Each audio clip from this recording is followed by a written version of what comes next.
ये घटना 1942 के आसपास की है। भारत पर अंग्रेजों का शासन था और भारतीय अपनी आजादी के लिए संघर्ष कर रहे थे, तभी एक घटना घटती है। अंग्रेजों की ताबड़तोड़ गोली से चैनपुर गांव के वीर वानगुर सहनी शहीद हो गए। इसी के प्रतिशोध में मीनापुर के चैनपुर गांव के देशभक्त जुब्बा सहनी ने अंग्रेज थानेदार लुइस वालर की चिता मीनापुर थाना परिसर में ही सजा दी थी। अब सवाल है, कौन था जुब्बा सहनी? इतिहास में कुछ नाम किताबों में मिलते हैं और कुछ नाम दिलों में बस जाते हैं, लेकिन जुब्बा सहनी को न किताबों में सही से जगह मिली और न समाज ने ही उसे वह सम्मान दिया जिसका वो हकदार था। बिहार के मुजफ्फरपुर से निकला वह क्रांतिकारी। उनका जन्म 1906 में ब्रिटिश भारत के बंगाल प्रेसिडेंसी के मुजफ्फरपुर जिले के मीनापुर पुलिस स्टेशन के अंतर्गत चैनपुर बस्ती गांव में एक गरीब मल्लाह परिवार में हुआ था। उनके पिता का नाम पांचू सहनी था। उनका नाम बिहार के अग्रगण्य स्वतंत्रता सेनानियों में शुमार है। आज भी शहीद के परिवार की माली हालत खस्ता है। महावीर कुशवाहा का अभिवादन स्वीकार कीजिए। आज हम चर्चा करेंगे मुजफ्फरपुर जिला के वीर शहीद क्रांतिकारी जुब्बा सहनी की, जिसने थानेदार वालर को जलाकर ब्रिटिश हुकूमत को अंदर से हिला दिया था।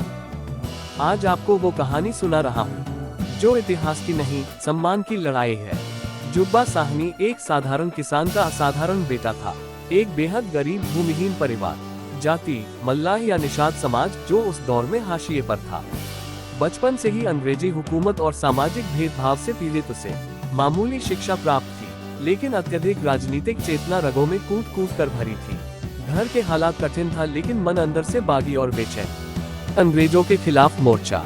गांधी जी के आह्वान पर उन्होंने नमक सत्याग्रह आंदोलन में भाग लिया, शराब की दुकानों पर विरोध प्रदर्शन किया, सरकार को चौकीदारी कर न देने के लिए गांव-गांव में अभियान चलाया, विदेशी कपड़ों के आयात पर प्रतिबंध लगाने के लिए प्रदर्शनों में हिस्सा लिया और हरिजन उद्धार आंदोलन का समर्थन किया। इस दौरान उन्हें वर्ष 1932, 1934 और 1942 में जेल भी जाना पड़ा। दिसंबर 1932 में मुजफ्फरपुर के सरयागंज मारवाड़ी धर्मशाला के पास शराब की दुकान पर नशीली दवाओं के दुरुपयोग के खिलाफ धरना देते समय जुब्बा ब्रिटिश पुलिस द्वारा घायल हो गए और उनकी बाईं पसली की 3 हड्डियां टूट गईं। 1930 के नमक आंदोलन से लेकर 1942 के अंग्रेजों भारत छोड़ो आंदोलन तक उनके क्रांतिकारी कदम बढ़ते रहे। अगस्त 1942 में उनके नेतृत्व में सरकारी दफ्तरों, डाकघरों, पुलिस थानों में आग लगाने और उन पर तिरंगा फहराने का आंदोलन जारी रहा। 1930 के दशक में कांग्रेस सोशलिस्ट पार्टी से जुड़ाव। जुब्बा किसी ओहदे से नेता नहीं बने, वो जनता की पीड़ा से जननायक बने। 1942 भारत छोड़ो आंदोलन और क्रांति की चिंगारी। 8 अगस्त 1942 भारत छोड़ो आंदोलन की शुरुआत।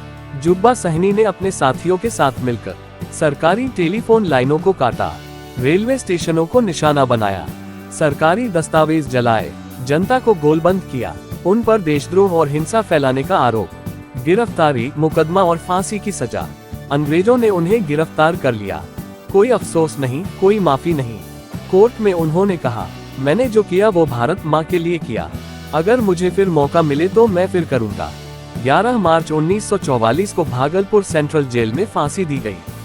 उनकी उम्र थी सिर्फ 38 वर्ष। स्वतंत्रता के बाद क्या मिला? आज मुजफ्फरपुर में जुब्बा सहनी बाग, एक कॉलेज और कुछ स्मारक उनके नाम पर हैं। लेकिन क्या ये पर्याप्त है? क्या बच्चों की किताबों में उनका नाम है? क्या देश के बड़े नेताओं की तरह उनकी सालगिरह और पुण्यतिथि पर श्रद्धांजलि दी जाती है? नहीं, क्योंकि उनका नाम किसी राजनीतिक परिवार से नहीं था और न ही उनके पीछे कोई प्रचार तंत्र, जातिवादी राजनीति और भुला दिए गए नायक। लेकिन जुब्बा जैसे क्रांतिकारी जो दलित, पिछड़े, मछुआरों और किसानों के नायक थे, उन्हें हमेशा छोटा करके दिखाया गया। उनकी जाति को उनकी पहचान बना दिया गया। उनके विचारों को कभी राष्ट्रीय स्तर पर नहीं उठाया गया। क्या सिर्फ ऊंची जातियों का बलिदान होता है? जो गरीब के बेटे ने फांसी चढ़कर दिया, वो बलिदान क्या स्थानीय कहलाता है? सरकार ने क्या किया और क्या होना चाहिए? बिहार सरकार ने उनके नाम पर कॉलेज और पार्क बनाए। जुब्बा सहनी पुर, कुछ स्मृति डाक टिकट भी जारी हुआ, लेकिन इन सब के बावजूद उनका राष्ट्रव्यापी प्रचार नहीं हुआ। आज भी उनकी जीवनी NCERT या CBSE की किसी भी किताब में नहीं। सरकार से मांग है, जुब्बा सहनी पर राष्ट्रीय फिल्म बने, स्कूली किताबों में उनकी जीवनी जोड़ी जाए। 11 मार्च को राजकीय शहीद दिवस घोषित किया जाए। एक मल्लाह का बेटा, जिसने नाव नहीं चलाई, बल्कि क्रांति की पतवार थामी और इतिहास की धारा मोड़ दी।